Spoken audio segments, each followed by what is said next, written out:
இந்த வீடியோவில்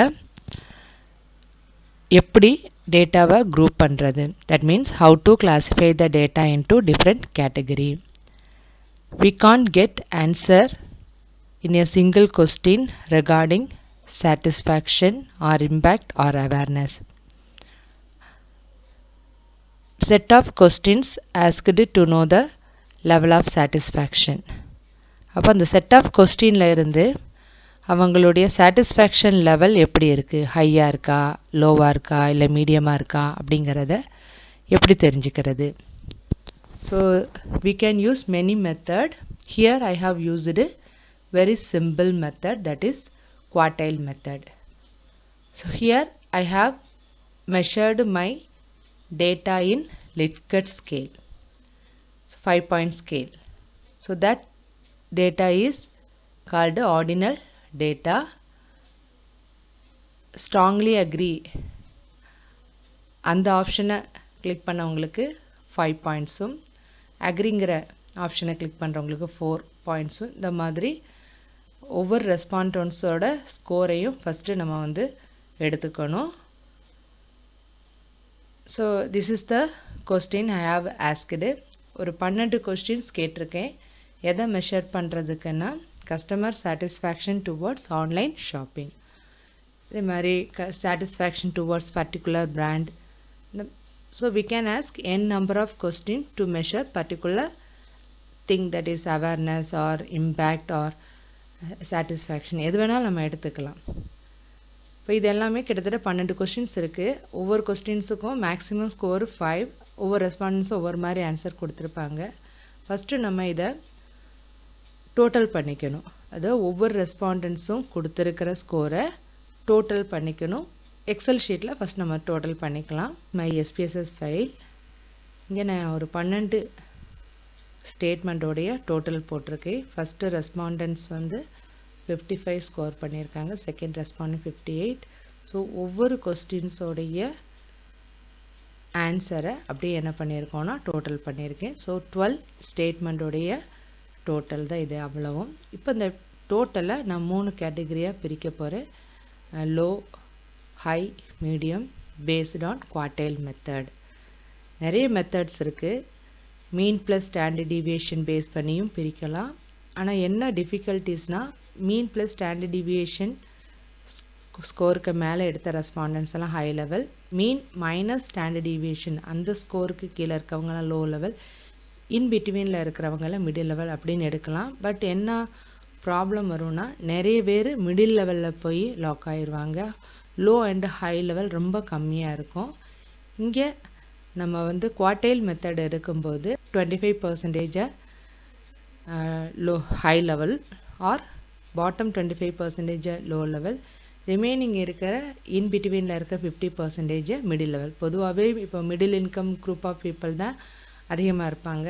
high income குரூப்பும் லோ இன்கம் குரூப்பும் நார்மலாகவே கொஞ்சம் மிடில் லெவலை விட கம்மியாக தான் இருப்பாங்க. அதே மாதிரி தான் இங்கேயும் டாப் 25% ஹை லெவலுக்கும் பாட்டம் 25% லோ லெவலுக்கும் இன் பிட்வீனில் இருக்கிற 50% மிடில் லெவலுக்கும் அலாட் பண்ணியிருக்கேன். ஸோ ஃபஸ்ட்டு இப்போ இதை கேட்டகரைஸ் பண்ணிடுவோம். Go to analyse, choose frequency from descriptive statistics. இதில் இந்த நம்ம டோட்டல் பண்ணி வச்சுருக்கிறத வேரியபிளுக்கு மூவ் பண்ணிக்கணும். ஸோ இங்கே இப்படி இருந்துச்சு அப்படின்னா ஜஸ்ட் எப்படி மூவ் பண்ணிக்கணும். So click statistics. இதில் இந்த குவார்டைல் அப்படிங்கிற செக் பாக்ஸை என்ன பண்ணிடணும், கிளிக் பண்ணிவிட்டு கண்டினியூ, ஓகே. ஸோ இப்போ நம்ம இந்த அவுட்புட் பார்த்தோம் அப்படின்னா தெரியும்.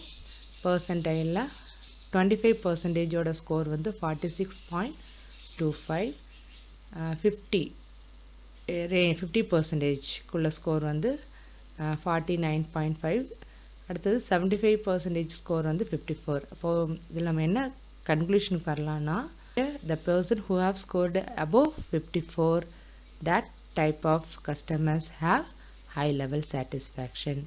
இன் பிட்வீனில் 46க்கும் 54க்கும் இடையில ஸ்கோர் பண்ணவங்களுக்கு மிடில் லெவல் சாட்டிஸ்ஃபேக்ஷன் இருக்குது அப்படின்னு நம்ம வந்து கன்க்ளூஷன் கொண்டு வரலாம். இப்போ டோட்டல் டேட்டாவை 3 கேட்டகரியாக பிரிக்க போகிறோம். 46க்கு கீழே எடுக்கிறவங்க எல்லாம் லோ லெவல் குரூப்பில் வராங்க, 54க்கு மேலே எடுக்கிறவங்க high level, between 46 and 54 middle level அப்படின்னு வருவாங்க. இப்போ இதை வந்து கேட்டகரைஸ் பண்ண போகிறோம். அதுக்கு click transform, அதில் record into different variable click பண்ணிக்கோங்க. இப்போ இதில் இப்போ ஆல்ரெடி டோட்டல் அப்படிங்கிறது லெஃப்ட் சைடில் இருக்கும். இப்போ நான் இதை என்ன பண்ணுறேன் அப்படின்னா ரைட் சைடில் மூவ் பண்ணுறேன்.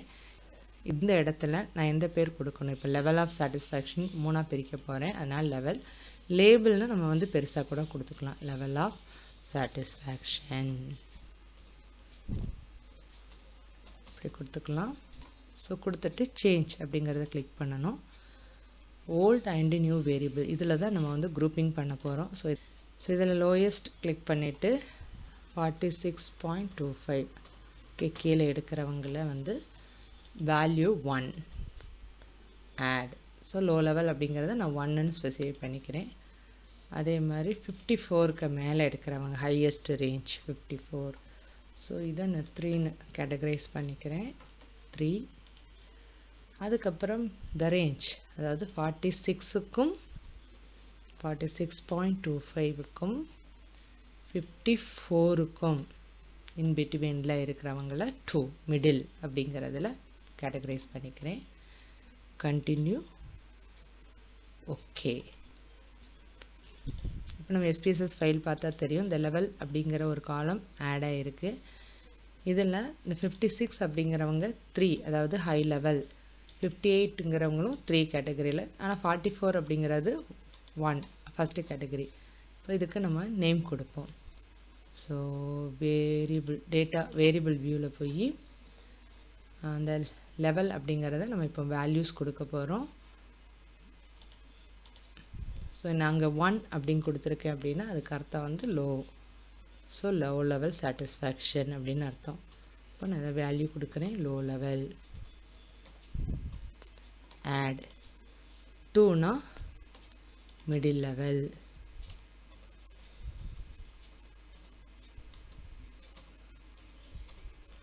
So middle level. 3னா high level.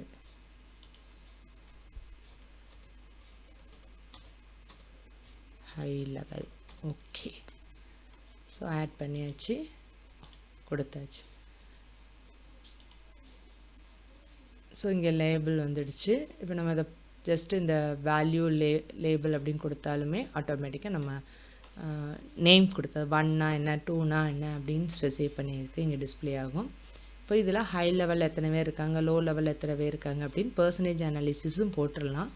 Already decided one தான். டாப் 25% ஹை லெவலில் இருப்பாங்க, பாட்டம் 25% லோ லெவலில் இருப்பாங்க, இந்த மிடில் இருக்கிற 50% மீடியம் லெவலில் இருப்பாங்க.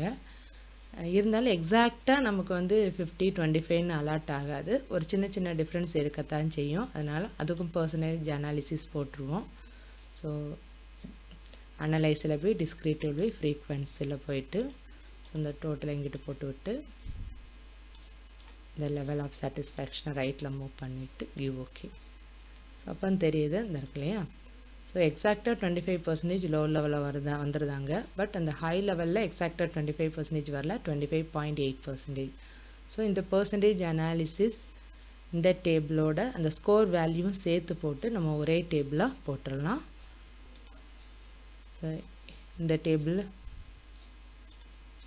இந்த மாதிரி ஒரு டேபிள் போட்டுக்கோங்க. இதெல்லாம் லோவுக்கு நம்ம என்ன ஸ்கோர் கொடுத்துருக்கோம், மீடியம்க்கு என்ன ஸ்கோர் கொடுத்துருக்கோம், ஹைக்கு என்ன ஸ்கோர் கொடுத்துருக்கோம், அதில் நம்பர் ஆஃப் ரெஸ்பாண்டன்ஸ் எத்தனை பேர் வராங்க அப்படிங்கிறதும் ஒரு இனிஷியல் டேபிளாக போட்டு விட்டுடலாம். இதோட முடித்தாலும் முடிக்கலாம். இல்லை அப்போ வந்து நம்ம இன்னொரு வேரியபிள் கூட கம்பேர் பண்ணலாம். அதாவது சாய்ஸ் ஸ்கொயர் டெஸ்ட்டு போட்டு நம்ம ஒரு அனலைசிஸ் பண்ணலாம். அந்த லெவல் ஆஃப் சாட்டிஸ்ஃபேக்ஷனுக்கும் சோஷியோ எக்கனாமிக் கண்டிஷனுக்கும் ஏதாவது அசோசியேஷன் இருக்கா இல்லையா அப்படிங்கிறத கண்டுபிடிக்கலாம். பொதுவாக அப்படி தான் கால்குலேட் பண்ணுவாங்க. இப்போ நான் ஒரு எக்ஸாம்பிளுக்காக ஒரே ஒரு டேட்டா வச்சு பண்ணுறேன். Not only socio economic factors, நீங்கள் எந்த கொஸ்டின் வேணாலும் இந்த லெவல் ஆஃப் சாட்டிஸ்ஃபேக்ஷனோட வச்சு பார்க்கலாம். அதாவது ஒரே ஒரு கண்டிஷன், அந்த கொஸ்டின்ஸ் வந்து ஆப்ஷன்ஸ் கொடுத்த கொஸ்டின்ஸாக இருக்கணும். ஓப்பன் டைப் கொஸ்டினாக இருக்கக்கூடாது.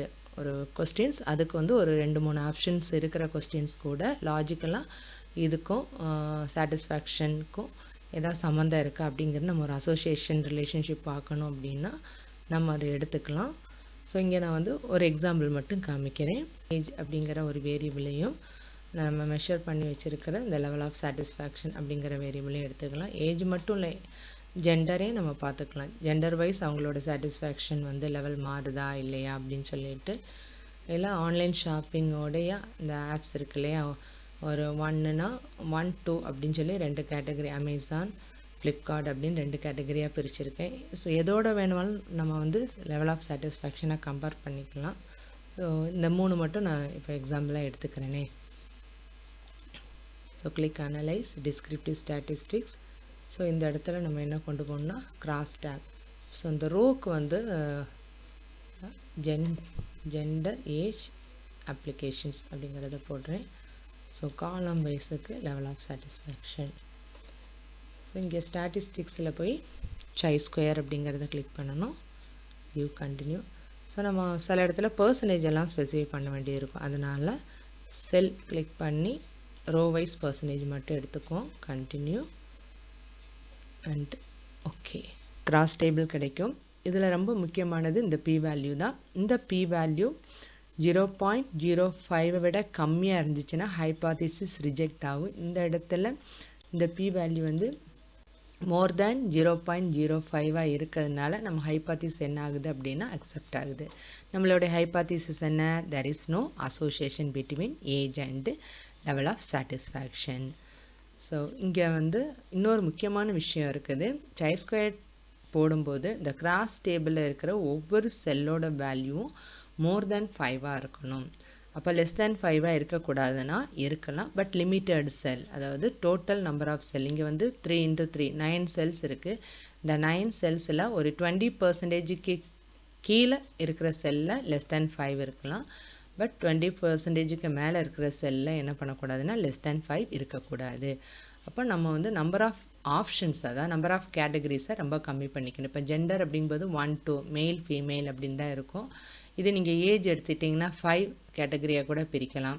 அப்போ அந்த மாதிரி ரொம்ப கேட்டகரைஸ் பண்ணாமல் சாம்பிள் சைஸ் கம்மியாக இருக்கும்போது கேட்டகரிஸை வந்து கம்மி பண்ணிக்கணும். அடுத்து பார்க்கலாம்.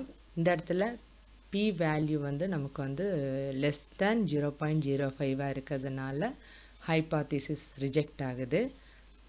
இப்போ ரிஜெக்ட் ஆகும்போது there is a significant association between age and level of satisfaction, அதாவது லெவல் ஆஃப் சாட்டிஸ்ஃபேக்ஷன் அண்டு ஏஜுக்குள்ள ஏதோ சம்மந்தம் இருக்குது.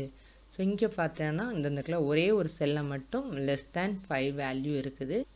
ஸோ 1 அவுட் ஆஃப் 9 செல் தான் என்ன ஆகுது அப்படின்னா லெஸ் தேன் 5 இருக்கிறதுனால ஒன்லி லெஸ் தேன் 20% தான் வருது. அதனால் ப்ராப்ளம் கிடையாது. பட் நம்ம லெஸ் தேன் மோர் தேன் 20% மட்டும் இல்லாமல் பார்த்துக்கணும். அப்போ என்ன பண்ணாலும் மெர்ஜ் பண்ணி விட்டுடலாம். 1, 2, 3 இருக்குது. இங்கே 1 பதிலாக அப் டு 25, 2னா 25 to 40, ஸோ 3னா அபவ் 40. இந்த மாதிரி நான் கேட்டகரைஸ் பண்ணியிருக்கேன். வேல்யூ கொடுத்துருந்தேன்னா இதே மாதிரி லோ, மிடில், ஹை எப்படி வேல்யூஸ் நம்பருக்கு பதிலாக வேர்ட்ஸாக வருதோ அதே மாதிரி இந்த இடத்துலையும் வரும். இப்போ எப்படி இன்டர்பிரிட்டேஷன் எழுதலாம் அப்படிங்கிறத மட்டும் பார்த்துருவோம். ஸோ இந்த டேபிளுக்கு ஸோ இப்படி ஒரு இன்டர்பிரிட்டேஷன் ஸோ எழுதிக்கோங்க. எக்ஸாம்பிளுக்காக கொடுத்துருக்குறேன். ஸோ இந்த இன்டர்பிரிட்டேஷனுக்கு அப்புறம் இது வந்து டேபிளோட இன்டர்பிரிட்டேஷன். அடுத்து சை ஸ்கொயருக்கு என்ன இன்டர்பிரிட்டேஷன் கொடுக்குறது அப்படின்னு பார்க்கலாம். இந்த சை ஸ்கொயர் டேபிள் வேல்யூ மட்டும் எடுத்து எழுதிட்டு அந்த பி வேல்யூ வந்து லெஸ் தேன் 0.05 இருக்குது. அதனால் ஹைபாதிசிஸ் ரிஜெக்ட் ஆகுதுன்னா என்ன அர்த்தம் அப்படின்னு நம்ம என்ன பண்ணிக்கலாம் அப்படின்னா ஸ்பெசிஃபை பண்ணிக்கலாம். So there is a significant association between age group and satisfaction level based on Pearson chi-square test. So உங்களுக்கு இந்த வீடியோ பிடிச்சிருக்கும்னு நினைக்கிறேன், புரிஞ்சிருக்கும்னு நினைக்கிறேன். தேங்க்யூ.